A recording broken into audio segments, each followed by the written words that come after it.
Aku memaksa adikku untuk menggantikanku menikah dengan pria jelek.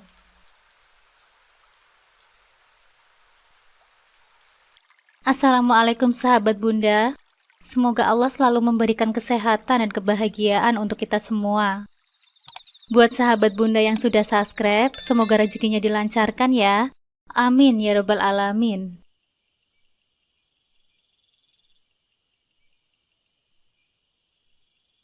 Janji ayah 10 tahun yang lalu kepada Pak Rusman terasa seperti cerita yang tak mungkin menjadi kenyataan. Saat itu, aku tidak peduli dengan Farhan, anak yang dijodohkan denganku.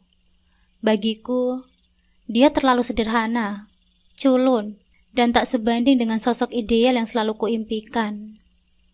Pilihanku jatuh pada Sandi, pria yang nampak sempurna, tetapi takdir justru mengungkapkan hal yang berbeda.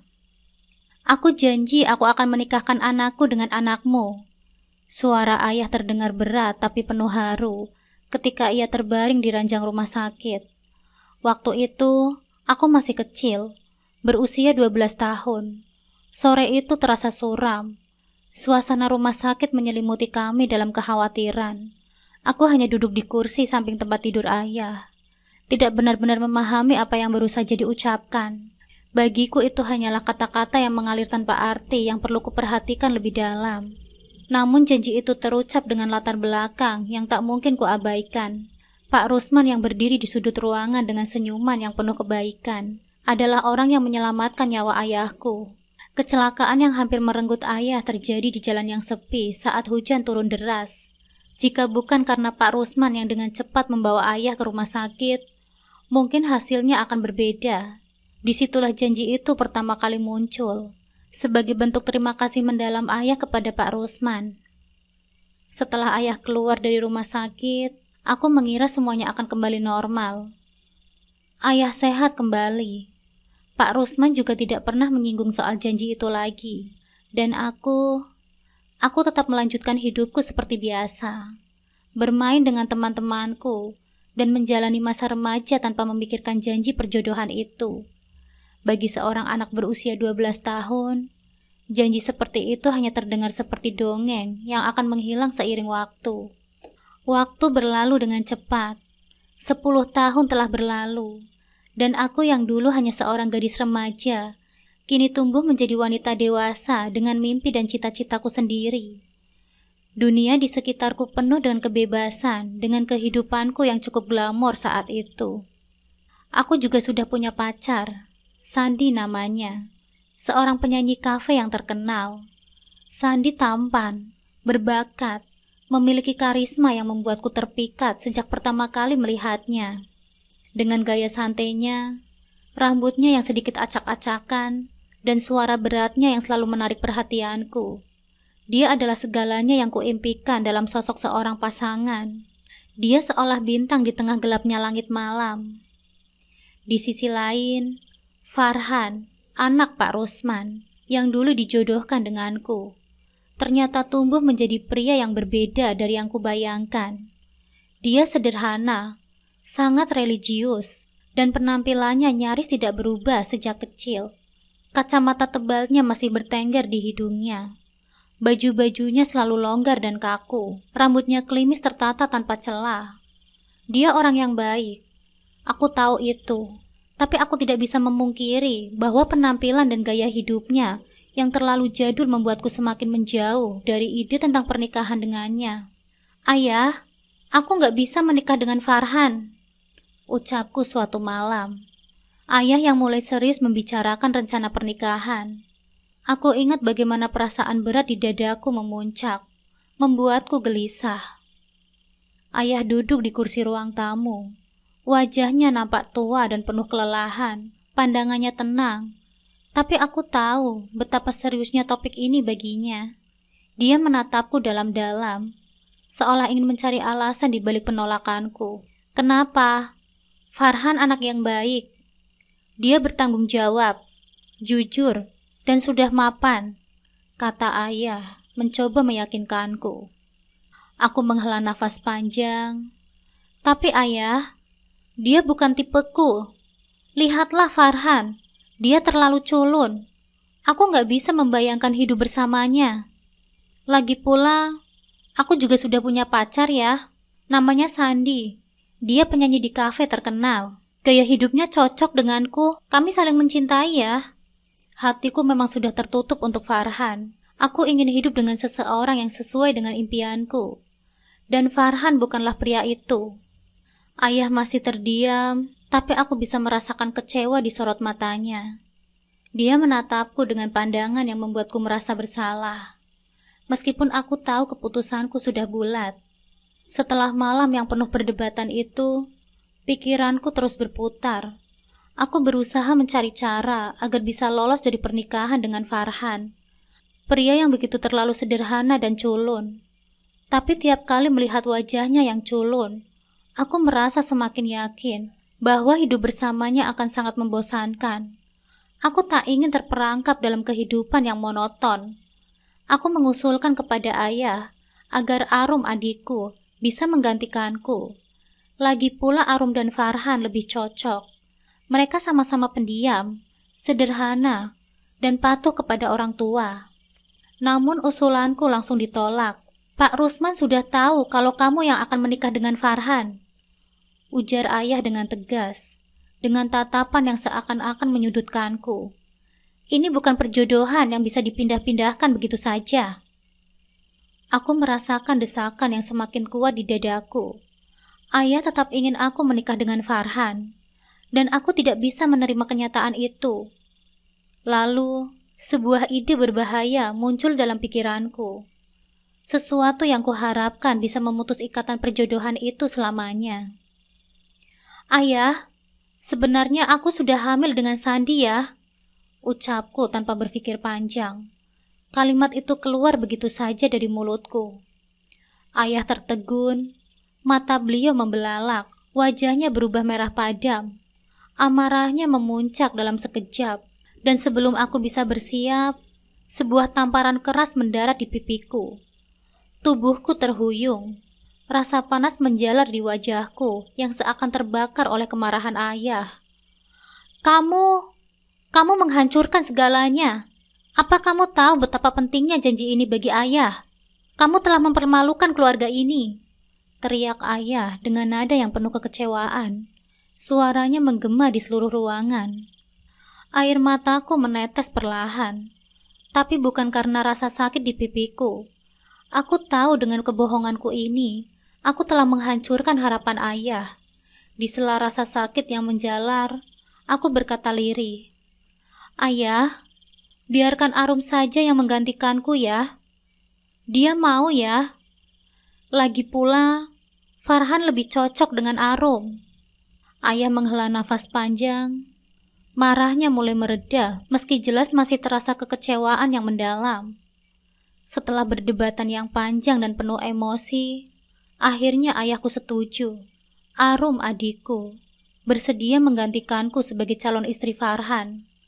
Dia memang selalu menjadi anak yang penurut, tidak pernah banyak menuntut seperti aku. Dia menghormati keputusan orang tua, bahkan ketika itu berarti harus menikah dengan pria yang sama sekali dia tidak cintai.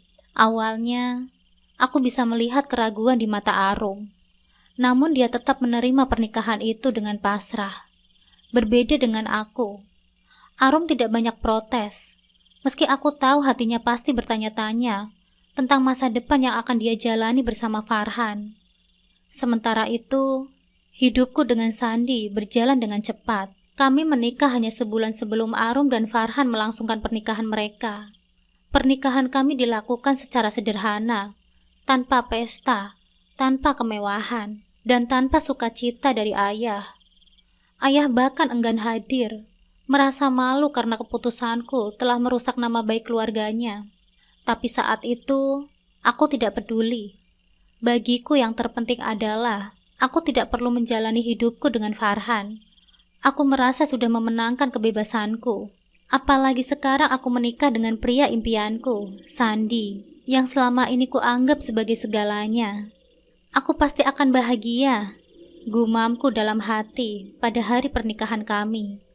Bagiku, Sandi adalah pangeran impian yang telah datang menyelamatkan hidupku dari kebosanan. Dia adalah seorang penyanyi kafe yang mempesona, dengan senyum lebar yang bisa meluluhkan hatiku setiap saat. Aku membayangkan masa depan kami yang penuh gairah, kebebasan dan cinta. Hidupku akan berbeda, penuh warna, dan jauh dari kehidupan monoton yang akan dijalani oleh Arum bersama Farhan. Namun dugaanku ternyata salah besar. Hari pernikahan Arum dan Farhan tiba dan aku terkejut saat mengetahui betapa mewahnya acara itu. Rumah Pak Rusman dipenuhi dengan dekorasi elegan. Karpet merah membentang di depan rumah, dan para tamu undangan berdatangan dengan pakaian terbaik mereka. Aku tidak bisa mempercayai mataku saat melihat kemewahan yang melampaui harapan siapapun di desa kami. Pernikahan mereka adalah salah satu acara paling mewah yang pernah diadakan di desa kami. Arum mengenakan gaun pengantin yang luar biasa indahnya. Sementara Farhan, meski tetap dengan kacamata tebal dan gaya yang sederhana, nampak lebih gagah dari biasanya. Segala sesuatu tentang acara itu menunjukkan betapa pentingnya pernikahan ini. Sesuatu yang tidak pernah kubayangkan sebelumnya. Aku duduk di antara para tamu. Diam-diam merasa ada yang salah. Bagaimana mungkin pernikahan Arum dan Farhan bisa begitu megah? Bukankah Farhan hanyalah seorang pria sederhana yang selama ini kupandang sebelah mata? Kenapa pernikahan mereka justru menjadi acara yang begitu berkelas? Seolah-olah Farhan adalah seseorang yang jauh lebih istimewa daripada yang pernah kubayangkan. Ketika melihat Arum tersenyum lebar, bahagia di samping Farhan, aku merasa hatiku tenggelam dalam keirian. Bagaimana mungkin adikku yang kupikir akan menjalani hidup yang membosankan bersama pria culun, justru bisa meraih kebahagiaan yang begitu besar. Sementara aku, dengan pernikahan sederhana bersama Sandi, merasa tak lebih dari sebuah pelarian yang hampa. Dalam kebingunganku, aku hanya bisa diam dan menonton. Aku berpikir, apakah aku telah membuat pilihan yang salah? Beberapa bulan setelah pernikahanku dengan Sandi, harapanku untuk kehidupan yang lebih indah mulai hancur. Sandi, pria yang dulu kupikir sebagai pangeran impianku, mulai menunjukkan sisi gelap yang tidak pernah kubayangkan. Awalnya, dia hanya pulang larut malam dengan wajah lesu dan bau alkohol yang menusuk hidungku. Setiap kali kutanya dari mana dia selalu menjawab dengan nada yang tinggi, penuh kemarahan. "Ngapain kamu tanya-tanya? Urus aja hidupmu sendiri," jawabnya dengan suara keras suatu malam. Aku mencoba memaklumi, berpikir mungkin pekerjaannya sebagai penyanyi kafe membuatnya lelah. Atau mungkin dia stres karena tekanan hidup. Namun semakin hari, sikapnya semakin memburuk. Bukan hanya kemarahan dalam suaranya yang kurasakan, tetapi juga tekanan emosional yang terus menghimpitku. Sandi mulai berkata kasar, mencemooh apa saja yang aku lakukan. Mula-mula hanya kata-kata pedas yang melukai hatiku, tetapi lama-kelamaan, kekerasan fisik mulai terjadi. Pukulan pertama datang begitu cepat, seperti petir di siang bolong. Aku terdiam, terpaku di tempat, tak percaya bahwa pria yang kucintai bisa melakukan hal itu padaku. Tangannya yang dulu lembut, kini terasa seperti belenggu yang menampar wajahku tanpa ampun. Rasa sakit fisik yang kurasakan saat itu bahkan tidak seberapa dibandingkan dengan luka di hatiku. Bagaimana bisa Sandi, pria yang kucintai dan kupercaya sepenuhnya, berubah menjadi monster yang tega menyakitiku? Malam-malam yang kulewati setelah kejadian itu dipenuhi dengan ketakutan. Setiap kali dia pulang larut malam dengan langkah yang terhuyung, aku tahu bahwa kekerasan akan terulang. Aku mulai ketakutan pada suamiku sendiri, pria yang seharusnya melindungiku. Setiap malam aku menangis dalam diam, tak tahu harus mengadu kepada siapa. Ayahku, aku terlalu malu untuk mengakui bahwa pernikahan yang kubela habis-habisan justru berubah menjadi neraka. Sementara hidup Arum berjalan dengan begitu berbeda. Aku sempat tak percaya ketika ayah bercerita bahwa Arum dan Farhan bahagia. Mengingat betapa culunnya Farhan, namun kenyataannya berbanding terbalik dengan dugaanku. Farhan ternyata jauh lebih dari sekedar pria sederhana dengan kacamata tebalnya. Dia adalah suami yang penuh perhatian, selalu mendahulukan kebahagiaan istrinya. Arum sering bercerita pada ayah dengan mata yang berbinar-binar tentang bagaimana Farhan selalu bangun lebih pagi untuk membuatkan sarapan, dan bahkan tak sungkan membantu pekerjaan rumah. Dia pria yang lembut, penuh pengertian, dan selalu ada untuk Arum dalam setiap langkah kehidupan mereka. Kehangatan yang Arum rasakan dari Farhan adalah sesuatu yang tak pernah aku duga. Dan semakin aku mendengarkan ceritanya, semakin perih hatiku. Dulu aku berpikir bahwa hidupku dengan Sandi akan penuh dengan kemewahan dan kesenangan, sementara Arum akan terjebak dalam kehidupan yang membosankan bersama pria culun yang kuanggap tak pantas untukku. Tapi kenyataannya, justru Arum yang meraih kebahagiaan yang sebenarnya.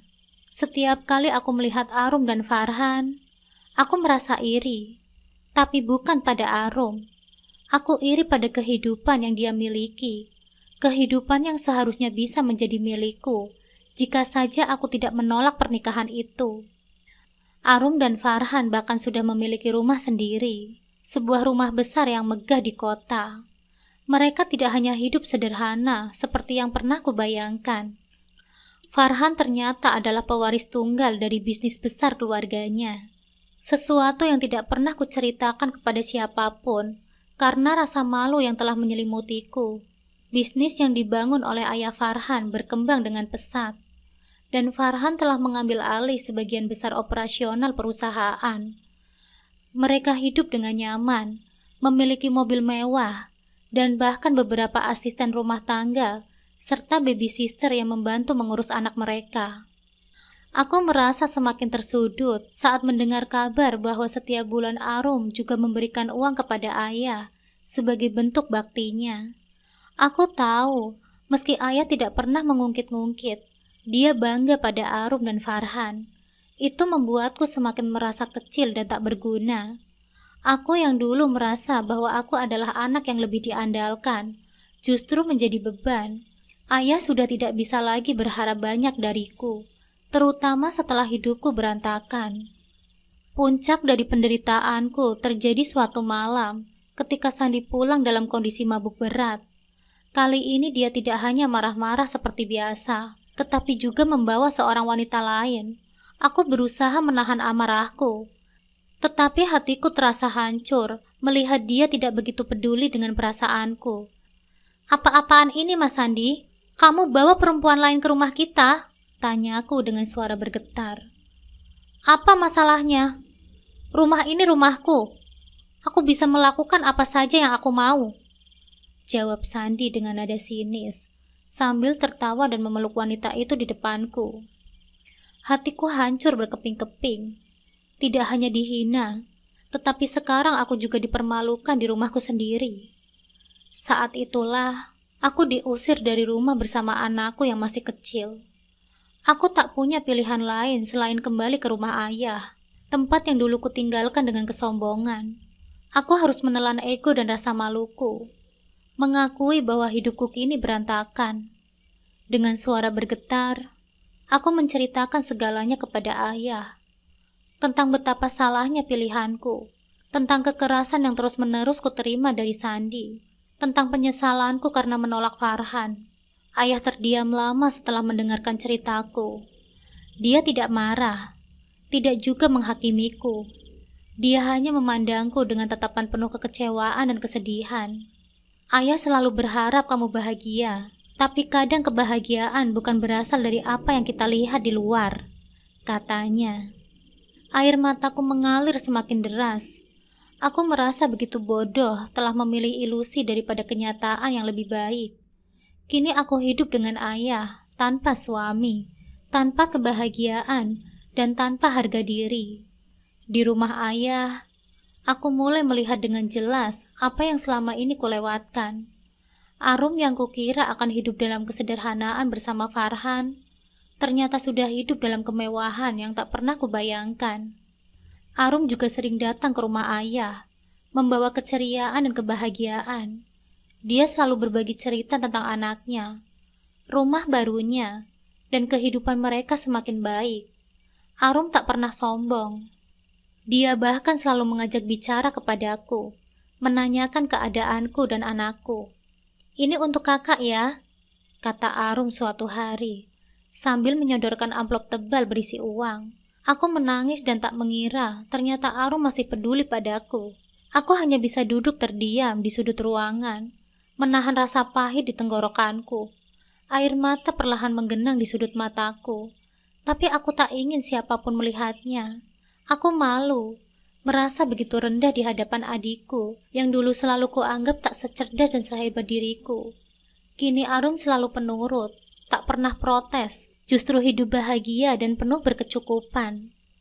Sebaliknya, aku harus berjuang untuk sekedar bertahan. Setelah diusir oleh Sandi, aku tinggal di rumah ayah bersama anakku yang masih kecil. Setiap malam, tangis anakku yang kelaparan menggema di kamar kecil tempat tidur kami. Aku tak punya pekerjaan, tak punya uang, dan tak punya suami yang bisa kuandalkan. Hidupku berantakan. Hidup di bawah atap yang sama dengan ayah menjadi saksi betapa jauhnya perbedaan nasib antara aku dan Arum. Arum juga sering membawa bingkisan makanan atau mainan untuk anakku. Sejak menikah dan melahirkan anak pertamaku dengan Sandi, memang Sandi tidak pernah sedikit pun memberikan kebahagiaan untuk anaknya.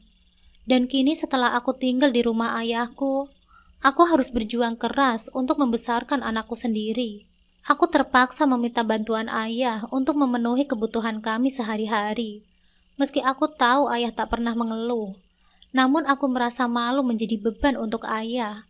Tidak seperti Arum yang justru selalu membahagiakan ayahku. Suatu hari, ketika Arum mengunjungi ayah, aku memberanikan diri untuk berbicara dengannya. Aku duduk di ruang tamu, menatap adikku yang nampak begitu bahagia dan bersinar. "Arum, maafkan kakak. Kakak sudah banyak salah denganmu." Suaraku bergetar. Arum tersenyum lembut dan menggenggam tanganku. "Kak, tidak ada yang tahu bagaimana masa depan. Mungkin dulu kakak merasa keputusan itu yang terbaik untuk kakak. Tapi sekarang, kakak masih punya kesempatan untuk memperbaiki semuanya." Aku menunduk. Air mata mulai jatuh tanpa bisa kutahan lagi. Penyesalan itu begitu mendalam, terutama setiap kali melihat Arum yang hidup dalam kebahagiaan yang dulu kukira tak mungkin didapatkan. Farhan yang dulu kuabaikan, kini menjadi sosok yang penuh kasih sayang, perhatian dan sukses. Sementara Sandi, pria yang dulu kupuja, kini hanya tinggal kenangan pahit dari kehidupan yang gagal. Akhirnya dengan restu dari ayah, aku pun mengajukan cerai ke Sandi. Setelah perceraian resmi dengan Sandi, aku mulai mencoba menata hidupku kembali. Meski berat, aku harus menerima bahwa semua ini adalah akibat dari keputusanku sendiri. Setiap hari aku merenung, memikirkan betapa salahnya pilihanku dulu. Tapi aku juga tahu, tidak ada gunanya terus meratapi nasib. Aku harus bangkit. Bukan hanya untuk diriku sendiri, tetapi juga untuk anakku. Dengan bantuan ayah dan Arum, perlahan-lahan aku mulai membangun hidup baruku. Aku mulai mencari pekerjaan kecil-kecilan dan menabung sedikit demi sedikit. Walaupun hidupku tidak seindah kehidupan Arum, setidaknya aku masih punya kesempatan untuk memperbaiki kesalahan-kesalahan masa lalu. Kisah hidupku ini adalah cermin yang memperlihatkan betapa pentingnya memahami arti kebahagiaan sejati. Bukan soal penampilan atau status, tetapi soal ketulusan hati dan cinta yang tulus. Aku pernah memiliki segalanya, tapi kemudian kehilangan semuanya karena salah memilih. Sementara itu, Arum yang dulu kuanggap mengambil jalan yang kurang menarik, kini hidup bahagia dengan Farhan. Mereka adalah bukti nyata bahwa kebahagiaan tidak selalu datang dari apa yang kita lihat di luar, tetapi dari dalam, dari kasih sayang dan kesetiaan. Penyesalanku mungkin tak akan pernah hilang, tapi kini aku belajar untuk menerima dan berusaha menjadi pribadi yang lebih baik. Hidup memang penuh dengan pilihan, dan terkadang kita harus jatuh dulu sebelum benar-benar mengerti apa yang sebenarnya penting dalam hidup kita.